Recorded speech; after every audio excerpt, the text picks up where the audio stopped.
চলতি মাসে মাত্র ২৭ দিনের ব্যবধানে দেশে ৯ বার ভূকম্পন অনুভূত হয়েছে। ঘন ঘন ভূমিকম্পের ঘটনায় বিশেষজ্ঞরা বড় ধরনের দুর্যোগের আশঙ্কা করছেন। সর্বশেষ দেশের বিভিন্ন এলাকায় প্রায় ১৩ ঘন্টার ব্যবধানে আবারও মৃদু ভূকম্পন অনুভূত হয়েছে। বৃহস্পতিবার দুপুর ১২টা ৪ মিনিট ৫ সেকেন্ডে এই কম্পন অনুভূত হয়। রিখটার স্কেলে এর মাত্রা ছিল ৩.৭। এর উৎপত্তিস্থল ছিল ভারতের সিকিমে। ভূপৃষ্ঠ থেকে এর গভীরতা ছিল ১০ কিলোমিটার।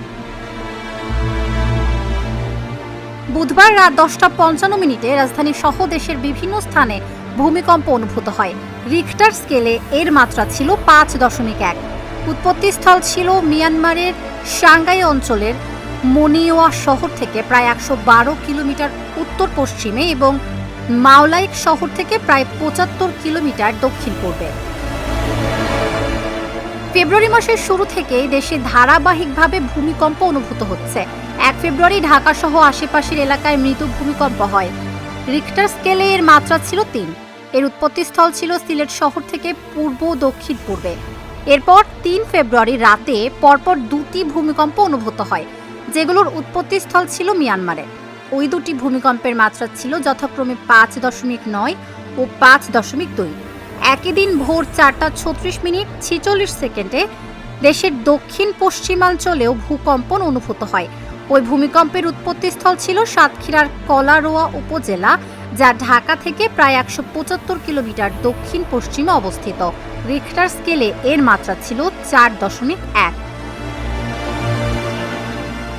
এরপর ৯ ফেব্রুয়ারি ভোরে ও ১০ ফেব্রুয়ারি বিকেলে সিলেটের গোয়াইনঘাট উপজেলায় দুটি ভূমিকম্প অনুভূত হয়।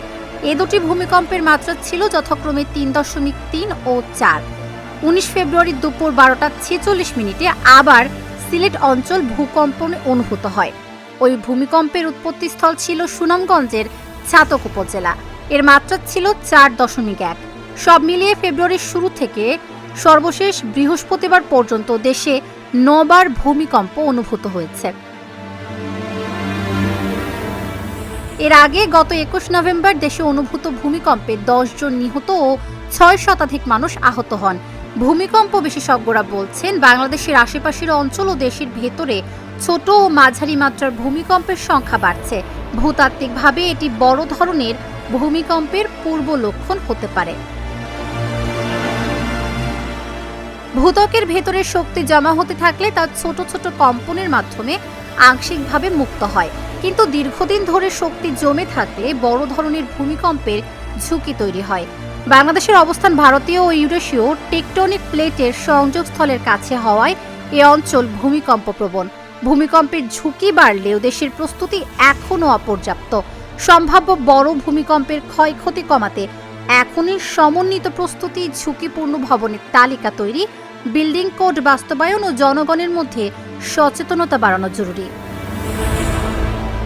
তাবাসসুম সেজুতি, ঢাকা জার্নাল।